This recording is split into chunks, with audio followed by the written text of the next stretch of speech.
Question number 5, Kevin Hague.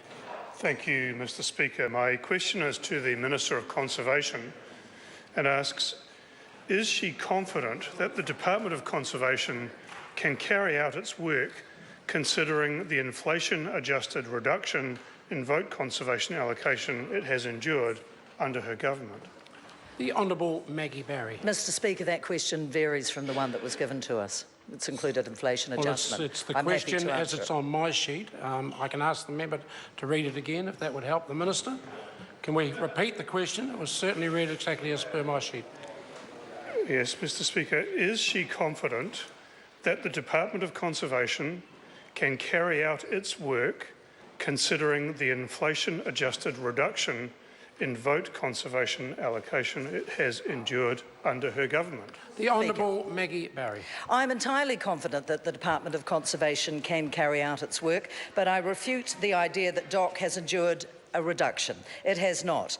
The core Crown revenue provided to DOC in the dying days of the Labor government in 2007-8 was $263 million.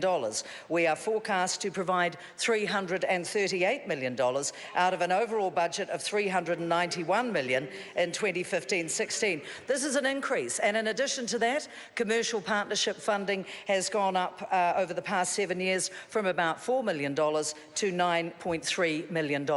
Not a reduction by anybody's mathematics, I would have thought. Point of order, Mr Speaker. Order. Point of order, Kevin Hague. Mr Speaker, I seek leave to table a document. It's a table prepared by the Parliamentary Library and it analyses the differences in conservation spending from an 08-09 baseline in real terms, demonstrating the reduction. Order. The last part's not necessary. Leave us sought to table that particular Parliamentary Library information. Is there any objection? There is none. It can be tabled. Supplementary. Mr. Supplementary question, Kevin Hague.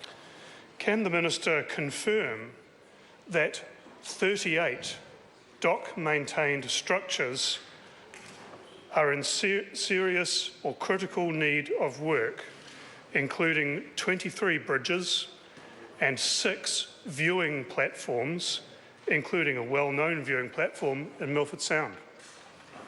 The Honourable Maggie Barry. Thank you, Mr Speaker. The member is being a bit selective with the places that you are highlighting. I'd like to just put some facts out on the table.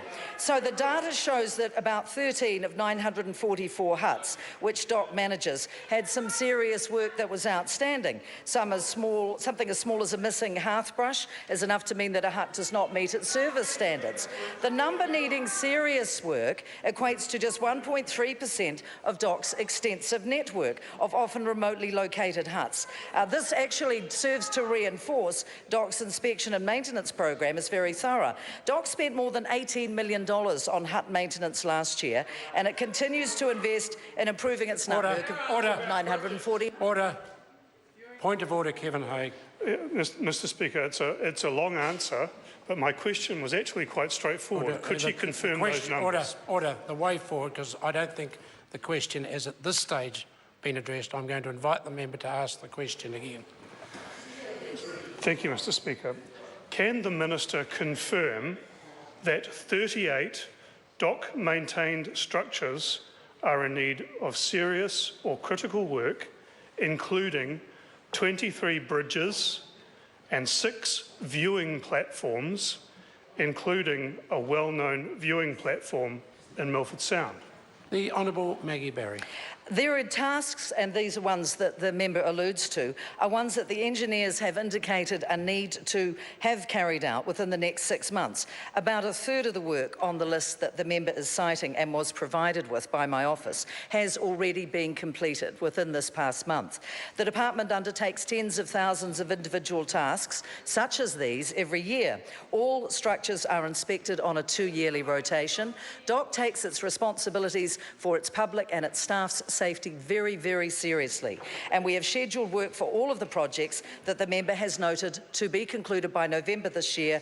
We spend $45 million on truck and structure maintenance each year. I think the question was answered some time ago. Supplementary question, Kevin Hague. Yes.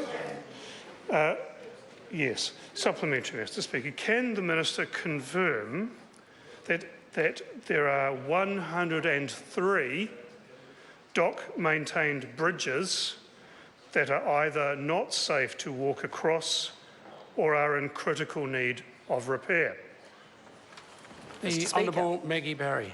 No, I would go back to the answer that I gave you before. DOC takes its responsibilities very seriously. I will not and do not confirm that the repair that is needed is of a substantial nature. If it was dangerous, if our inspectors who go through regularly and inspect it thoroughly felt that there was any risk to public safety, those structures would be closed down. They are part of a work schedule that is being done and that is being carried out with all seriousness. Point of order, Mr Speaker. Point of order, Kevin Hague.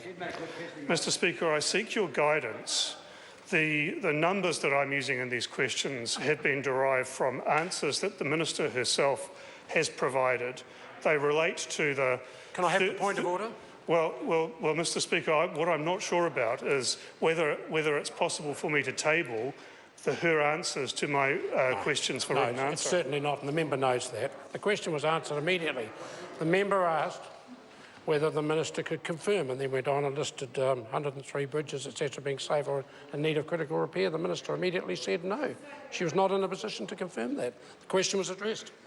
Supplementary, Mr Speaker. Supplementary question, Kevin Hague. Well, can the Minister confirm her answer to question for written answer number 04765, that a quarter of huts do not meet DOC's own service standard, including, for example, 5 whārangi on the Abel Tasman Great Walk?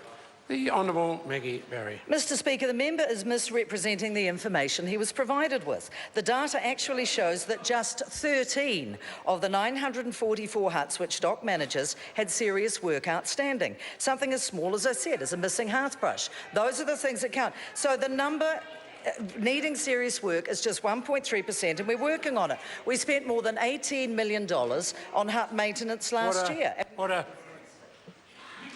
Supplement. Point of order, Kevin Hague. Mr Speaker, my question was about whether or not the huts, a quarter of the huts, met the service standard, and the Minister is answering about critical repair. That's not the question. The question was whether the Minister would confirm an answer she had given in a written question that it was right, that she had answered from her office, and she immediately took the approach that the member was misrepresenting and misinterpreting the answer that's been given. That's a right that the Minister has. The member can take it further with supplementaries, but that question has been addressed. Supplementary, Mr Speaker. Supplementary question, Kevin Hague.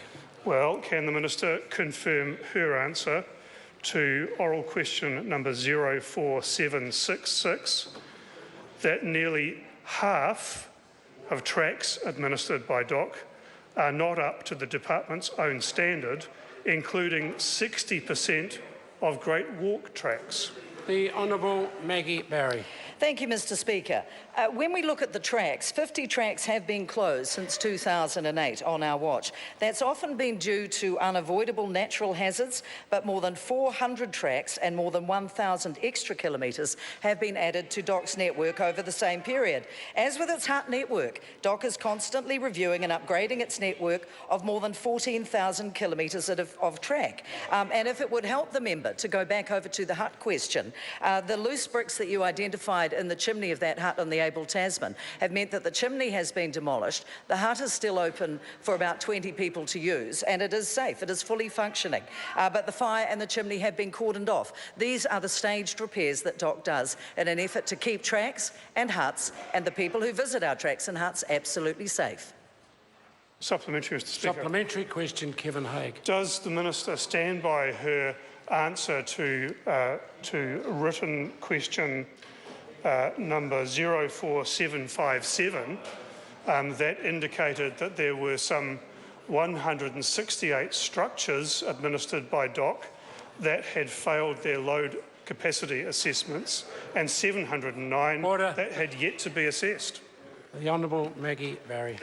Mr Speaker, I think the details that the member is going into are all very well. The general responses that I've given need to be applied, which is that when something goes wrong with the dock structure, whether it's a bridge or a platform or a hut or a track, we're onto it right away. We have various stages of importance that we address when we are looking at the stages of work and their priorities. DOC does that with the utmost integrity and with health and safety as our paramount concern. Supplementary, Mr Speaker. Supplementary question, Kevin Hague. In this week's budget, will the government increase conservation funding to enable the Department of Conservation to ensure that the 142 species that have become closer to extinction do not become extinct, that people do not put their lives at risk on dock viewing platforms or bridges, and that our huts and tracks meet the expectations that New Zealanders have for them? The Honourable Maggie Barry. Mr Speaker, thank you. There are not 143 species that are at risk. The member is definitely being disingenuous. As a result of further information and classification, you boil that figure down, there are 14, and they are very detailed and we are working on them very hard. When it comes to additional funding, every department and every government would always say they would like more. DOC is adequately funded at the moment. We've had $20 million given for Battle for Our Birds, more than $11 million last year for the Kiwis. New Zealand species protection is a very important part of what DOC does, and we take it very seriously. Mr Speaker. Order. Point of order. Order. Point of order. Point of order, Kevin Hague. Mr Speaker, I seek leave to table a list of the 142 species derived from the Minister's answers Order. to written I just need questions. to know the source of the list. It's a list compiled by my office from her answers. No. Order. I refer the member to Speaker's ruling 1651. Information must come from a source like the Parliamentary Library, I'll consider, but if it's prepared by the Minister, by the member's own office, I'm not prepared to put the leave. Question number 6, Jamie Lee Ross.